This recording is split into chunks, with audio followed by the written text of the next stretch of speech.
What is up, YouTube? We're going to do a fun little video today. What I have on this table is the travel guns that my wife and I brought with us on our travels throughout the states. So this isn't like a hypothetical. This isn't, oh, if I was going to go on a multi-state trip, this is what I would bring. No, this is actually the stuff we brought. And to give you guys a little bit of the backstory, we spent 8 years on the road. And the massive majority of that time, we were in very remote locations. Our goal was to find sick-ass spots where we could go camp for 3 weeks and never see another person, and we largely achieved that. But there were times when we were going to visit family that was nearby, and sometimes that family lived in big blue cities in big blue states. So our goal here was to select a number of guns, and they kind of changed throughout the years until we got to a place where we felt was like a real sweet spot. But to select a number of guns where we didn't have to sweat the legalities in the western half of the United States. I do think that there's probably a couple states in the Northeast that have some magazine restrictions to less than 10 rounds. But I could be wrong. I don't really know. I haven't really looked into it because we haven't gone and traveled that area yet. If you know, put it down in the comments. And I think maybe New York's mag capacity ban might have been overturned by the Supreme Court recently. If you know, put it down in the comments, guys. Make sure you like the video as well and subscribe to the channel. It's going to help us with the algorithm. But let's get right into it. I'll start breaking it down, what these firearms are. I'll show them to you, and I'll explain why we chose them. Okay. So the first one is a dedicated hunting rifle. And this is my wife's Remington 700 Anniversary Edition in 30-06. It's got a nice stainless fluted barrel on it and a 3x9 power Nikon scope. Nice wood stock, although it's been a little bit beat on, because guess what happens, guys, when you take these things on the road with you for years? Well, they live in your closet. Not some fancy gun case, because you just don't have the space for it, all right?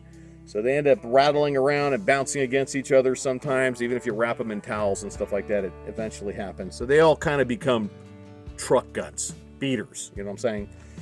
This particular rifle is the most accurate rifle I've ever fired in my life. It is a quarter MOA. So I can put 3 of these bad boys in the same hole at 100 yards. And let's talk about 30-06 for a minute, because I think it's important to consider your cartridges when it comes to making these selections. 30-06 has been around for a long time, dudes. Are there better cartridges out there these days? There absolutely is, right? But these are more affordable, and you know what? 30-06 is all over the damn place. This is one of those cartridges that I can go into a local gas station in a lot of red states, and it's sitting on the shelf. All right, it's just there. It's waiting for me to pick it up if I need some extra rounds. So that's just really awesome thing about the 30-06. Not to mention the performance is more than what most people are going to need when it comes to hunting big game in North America. Plenty to get the job done. The next rifle. This is our Glenfield 30AS in 3030. This is basically a Marlin 336. It was actually produced by Marlin, but it does not have the second barrel band, which is fine with me because barrel bands actually decrease your accuracy. When I purchased this rifle, it had already been a user. The stock had already seen some pretty good wear, and that was exactly what I was looking for because I was going to beat on it. And this thing has spent plenty of time in a closet, in a truck camper, or the back of a truck and whatnot. And it actually looks pretty good for what it's been through. When I purchased this lever action here, it had the standard sights on it. And so it had a rear sight right about, I want to say right about here, and a little tiny gold bead up front. And it was shooting 4 to 5 inch groups at 100 yards. I upgraded to the XS lever rail with the ghost ring sights. So it's got a ghost ring rear, and it's got this beautiful high visibility front sight post. Dudes, this thing really brought the groups together. At 100 yards, I can shoot down to 1 inch groups. Okay, usually I'm not doing my part quite that well, so they're going to be closer to 2 inches. But I have done it. I can shoot a 1-inch group with this thing if everything's coming together good. I also slapped a Primary Arms GLX 2X Prism with the 7.62 by 39 reticle in it, and this is an illuminated reticle. Now, for those of you that don't know, 7.62 by 39 and 30-30, you're going to see a very similar trajectory between both cartridges, and so this works great for this rifle. And obviously this thing is set up to be more of a brush gun or even a self-defense rifle if you had to use a lever action in that situation. Not what you want to go to, but like we said, guys, you're traveling between multiple states. It's just a great fire and forget method. A lever action is faster than a bolt action. And 30-30, let's talk about it for a minute. And I hope the wind is not interfering with this video, guys. I apologize for that. I actually moved the truck to help block it, and it switched directions, so fingers crossed.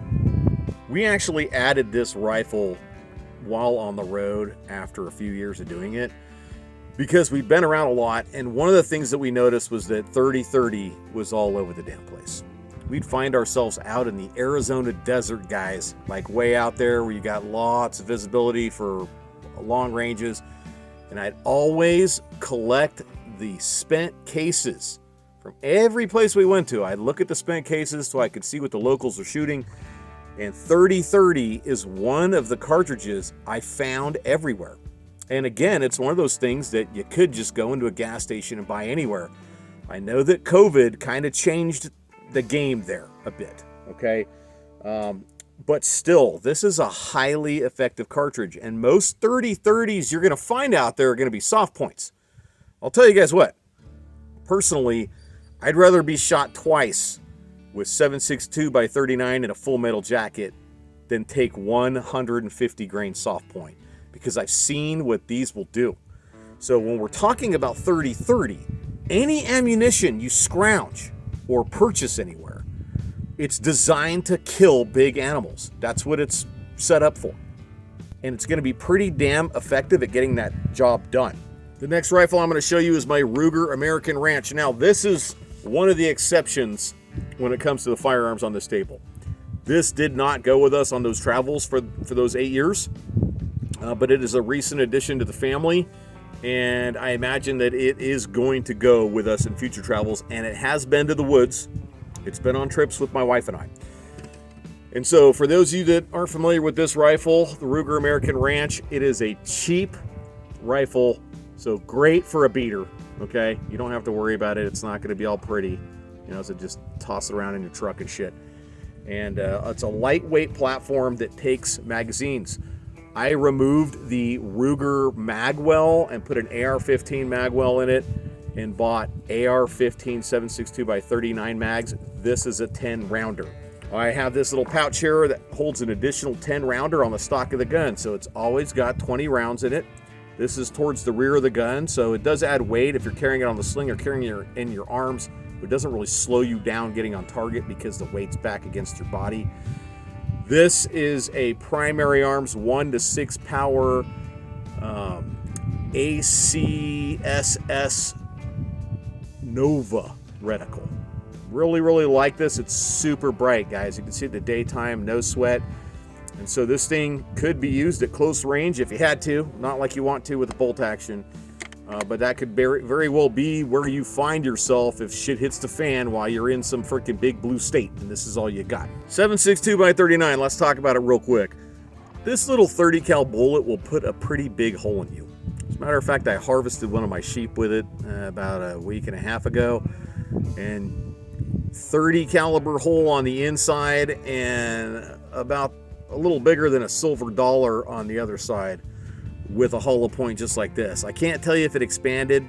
There's a lot of talk about that as to whether or not these reliably expand. So I couldn't tell you because the bullet was long gone out the other side. And I've seen similar wounds using full metal jackets. So who knows if it expanded or not, but it's still going to put a big ass hole in you.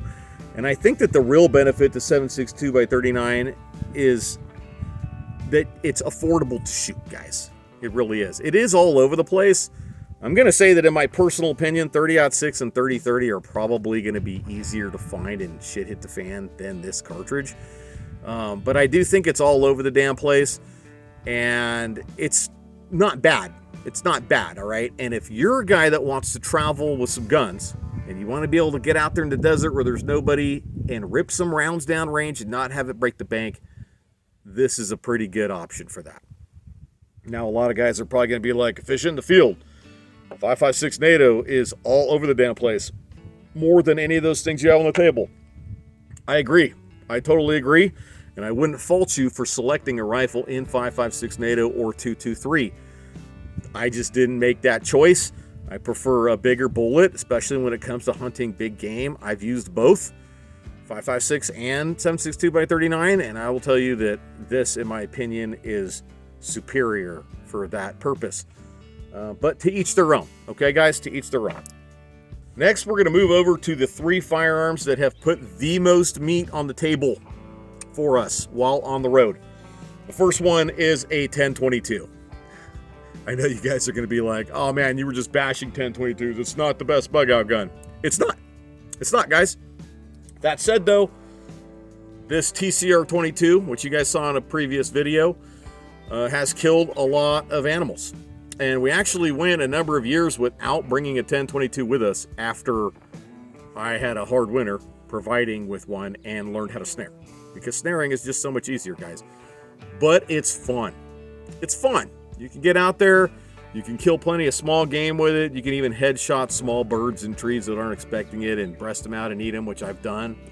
You can kill small game with it if you know what you're doing. A lot of people don't know how to effectively hunt small game with a rifle like this. They walk around and expect for those animals just to stand there and stare at them, you know, while they shoot them. It's not really how it works. It's not the most effective way of getting it done, for sure, okay? But we have put a lot of meat on the table with 1022s over the years. This one, I'm going to get some comments about the scope. Oh, it's a silly scope setup you got there. Well, guess what? We got this scope at a secondhand store for dirt cheap. It's a little Tasco 4-power fixed. And we already had the scope rings. And it gave us the eye relief we needed. And it's not broken, so I'm not going to fix it. Guys, I don't play dress up for YouTube. It is what it is, man. This is my shit. This is how we use it. I don't feel the need to make it look all high speed and tactical and shit like that, okay? That scope is right where it needs to be. I'm not going to fix it. I'm not going to change it. We like the 10-round Ruger rotary mags. Matter of fact, this is the original that came out of my first 1022, which I bought decades ago, and it still works just fine. So these things are great, and again, 10-round capacity is important if you're traveling through the western half of the U.S. and going to be going through some of those blue states, okay? It's an issue in certain places. The next one is my cut down Stephen Springfield's pre-1964 in 12 gauge. Guys, this thing is awesome. It's about 5 pounds. It's super lightweight, easy to get on target really, really fast. It's cylinder bore, obviously, and I mean, if you're fast with it, that animal's not that far, so cylinder bore works perfect. I have bagged plenty of things with this freaking shotgun, and I should have mentioned at the beginning of this video that all of these firearms are cleared. There's a little side saddle on the side of this thing, and what I will do, guys, is vary the loadout depending on where we are. But usually it is set up for opportunistic hunting. So right now it's got a number 4 lead, 2 7.5 bird shots, lead, and 2 double-aught bucks. Usually it's going to have a double-aught buck in the chamber. And usually I keep the double-aught buck up forward.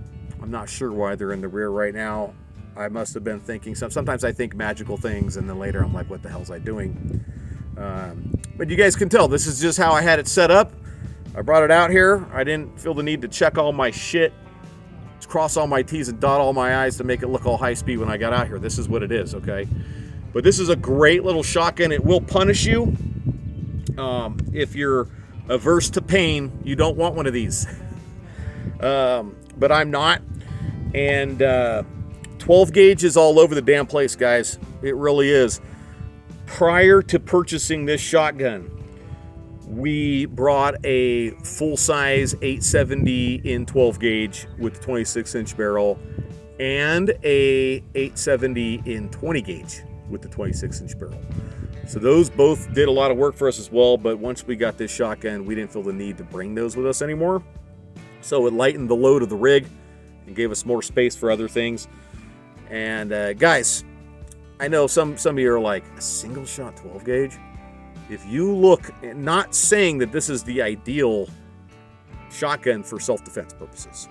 I'm not saying that. But if you go look at 12 gauges being used in self-defense with double-aught buckshot, rarely is more than one shot shell needed to get the job done. And that thing's light. It is so easy to get that thing on target rapidly. It really is. It's kind of scary how fast it is if you can do your part. Okay. I love 20 gauge personally. I've talked about this in the past. I think it's just as effective when it comes to hunting and even better for slug hunting at ranges. But 12 gauge is all over the place. And if you're on the road, you want something that's going to be super easy to find. And you know what? I kind of breezed over 22 long rifle. I didn't really talk about it. Personally, I think that people's expectations for this little cartridge and shit the fan, I think they have it wrong. I think that they really think this is going to put a lot of game on the table for them, and they don't think about how much time they're going to waste doing that. Okay, there's much more effective methods, guys. But being on the road, traveling, and being a survivalist, and now a prepper, this is something you think about. You think about, how many rounds can I carry with me? What rounds are going to be easy for me to find? And it's not going to be hard to find 22 long rifle. And it's also not hard to throw a couple of 550 round bricks in the truck camper when you're loaded up for your trip. You know what I'm saying? So just makes too much sense to not bring at least one 22 with you while you're on the road. The third firearm that has put a ridiculous amount of meat in the pot is this little Ruger single 6 in 22 long rifle. Yep, another 22 long rifle. Now, why do I bring this handgun? Is it because this is the ultimate game getter and shit hit the fan? No, it's not that. Long guns, guys, are just far more effective, but it's challenging. It's challenging. I've hunted all kinds of game with this little handgun. Much easier to get the job done with the 10-22 if we're going to talk about 22 long rifle. Okay, much easier to get it done over there. This makes it a challenge. It's also not very heavy. It's easy for me to go on a long hike with my wife and put a little 22 long rifle on my hip and practice my quick draw and cocking the handgun and getting it on target on like a running jackrabbit or something like that. It really improves your reflexes, and it's going to make you really quick on the shot with a handgun. Okay, that's what I can say for it, and that's why I've done it. It doesn't break the bank. It's a 22 long rifle. But guys, handguns are a challenging way to hunt. They're certainly not the most effective way. You can use something like this when you have opportunities that present themselves, and that's what this handgun has done a lot of.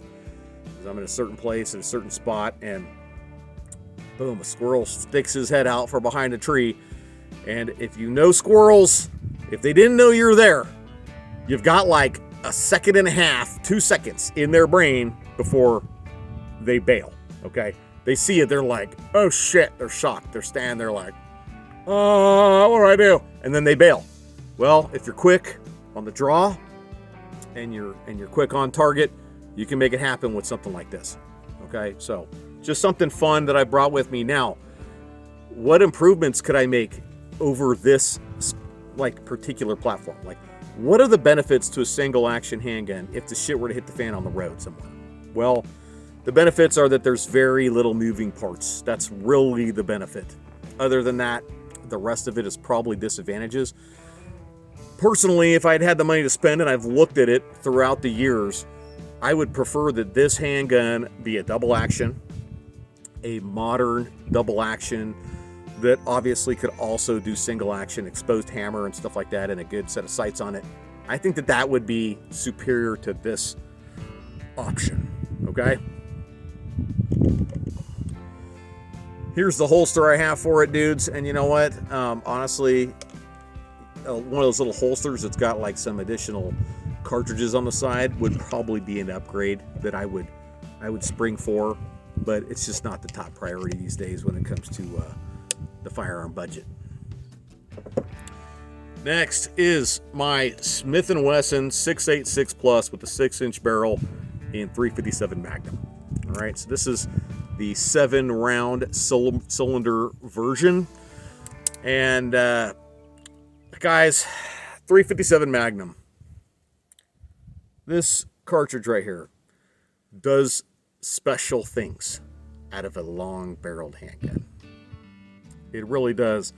You can really get some crazy velocities and crazy powers, because in this length of a barrel, you're seeing a rapid increase in velocity every inch that you add to, let's say, a 4-inch barrel or a 3-inch barrel. So big difference. Of course, drawing this handgun, it's going to cost you more time, and it can certainly be uncomfortable if you have the wrong kind of holster. And let's talk about the holster really fast.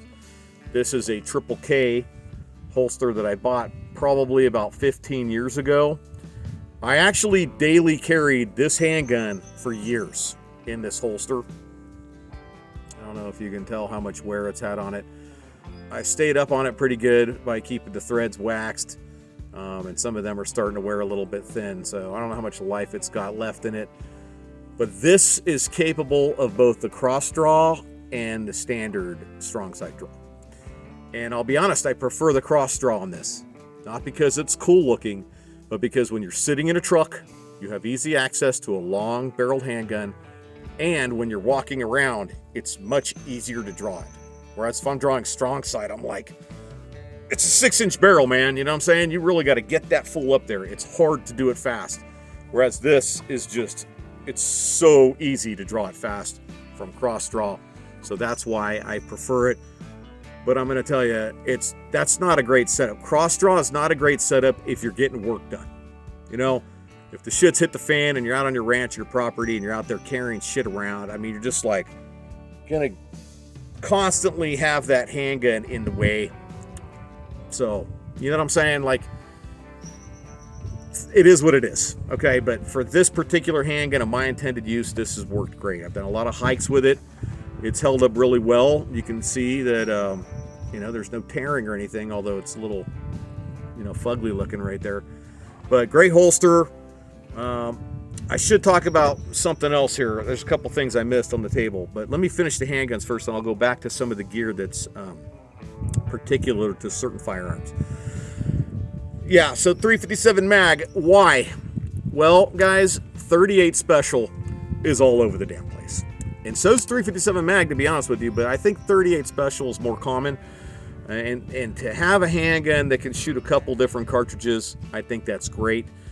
This thing is extremely accurate, especially in single action. I got a chicken right here. That's a dead chicken. I could take big game out to 100 yards with this handgun. I feel confident saying that. I actually haven't taken big game at 100 yards, but I've shot small game just past 100 yards with .357 mag. That's how come I feel I can say that. I've taken jackrabbits out to 109 yards. 109 yards. I got a pretty damn good pace count, guys. That's how I can say that, okay?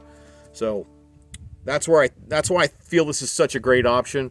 Obviously not going to be great for concealed carry, but just a lot of firepower, capable of a multitude of things.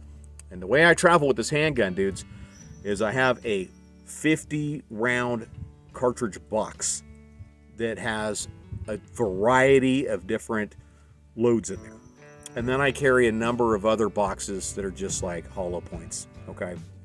And usually a box of like full metal jackets, just a flat nose full metal jackets for fun and for shooting at stuff like jackrabbits past 100 yards, okay? That 50-round cartridge box has all kinds of different loads in there. Everything from 158 grain subsonic 38 Special hollow points all the way up to 180 grain hard cast .357 mag from Buffalo Bull. So this handgun can do a lot of stuff. And dudes, I don't feel the need to carry snake shot anymore. I used to carry it when I was first making these trips, But it's even easier to kill a snake with a stick, a boot, and a knife. You know what I mean? I just don't feel that I need to waste a snake shot to get it done. And most of the time, you just let the damn snake be on its way, right? Don't kill them unless you have to. If you have like dogs and kids running around outside of your camp and the snake was found on camp, that could be a different situation. With my 357 mag comes this triple K speed loader case, which is also really well made, made in the USA. And dudes, I carry the 5-star firearms speed loaders. They're aluminum, and these are 158 grain XTP hollow points and 357 mag in here. All right. A lot of speed loaders are cheap. A lot of the plastic ones are cheap, and they break easy, and you'll step on them if you're training and shit like that. So I prefer those aluminum ones. Last but certainly not least is my wife's Glock 30. You guys can tell it's seen some use, not a ton, and it has some rust on it. That's something I should mention. Sailboats. We spent 3 years on sailboats, and you know, we were over brackish or seawater, like legit seawater, and that 357 mag ended up with some rust on the hammer and the rear sight, because it's the only parts of the gun that aren't full stainless. So if you're going to be around salt water and you're choosing a revolver, I think Ruger makes a couple 357 mags that are mostly stainless. Like they don't have any of that hardened steel parts in them. Okay, but research that on your own. Don't just take my word for it. This Glock has been through a lot of hard environments, but the seawater finally got through that coating. And it's just something that kind of happens. We only had those 2 handguns with us when we were on the boat. Actually, there's a 3rd handgun we had that I left inside. But guys, Glocks are awesome. And this one being the G30, it has a 10-round magazine. Like I said, 10 rounds, right? If you got to go to these big blue cities and big blue states, you're just going to be safer that way. And yeah, it's great. It's an awesome handgun, and it's going to continue to travel with us. And 45 ACP, let's talk about that for a minute. And these are gold dots right here. If you've ever watched ballistic gel tests from gold dots, you know that these will mess your shit up. Seriously, seriously bad. So that's why we keep it loaded with gold dot. And 45 ACP, again, guys, it's all over the damn place. Not going to be a hard cartridge to scrounge if the shit hit the fan while we're on the road. I didn't go over my 12 gauge cartridge belt. I picked this one up in a secondhand store for like 20 bucks. I had to do a slight bit of repair. I had to stitch these last couple of cartridge holders back onto the belt. No problem though with my awl. And I got to do a little more stitching up here. But I've used it just the way it is. And basically, guys, as I outfit this belt, depending on where I am, much the way I do the side saddle on the actual shotgun. Right now it's got some 7.5 birdshot and double-aught buck on it. Usually it's going to have some number 4 as well. But I don't need number 4 out here. I don't need it. 7.5 is going to take care of any small critters, and double-aught buck is going to take care of any big critters, and that's all I have to deal with. This right here is a triple K sling. I actually think this is a really great idea, but unfortunately, the quality of this product was not great, guys. I have to stitch this up with my awl, and that's going to go too. That stitching's going to go, and that just looks like something that needs to be trimmed off. But you can tell it's kind of been through the ringer. What's great about this sling is it can be used on any long gun, okay? This is the end that's going to go over the top of the barrel, right? And this is going to go down over the buttstock, all right? And so what you end up with is a sling just like this. Now, personally, I wish this was a little shorter, and I might modify that because the good cushiony part of the sling here ends up not quite on your shoulder all the way. Like, you're getting this part on your shoulder, which is still better than a normal sling. But it's just a versatile piece of kit. I kind of like it. I don't know that I'd recommend that you go buy one. Maybe make your own or find something smarter. If you know about something smarter than this, let me know. but I like to be able to throw this on my 30-30, throw it on my 12 gauge, you know, and the rest of these have slings on them. But I do have like a Savage over and under combo, model 24, 22 mag over 20 gauge. I've used it on that as well. So just kind of a versatile piece of kit that I like and wasn't real expensive. I think we can wrap it right there, guys. I want to get your thoughts down below, comments, stuff like that. What do you guys think? Where are you at?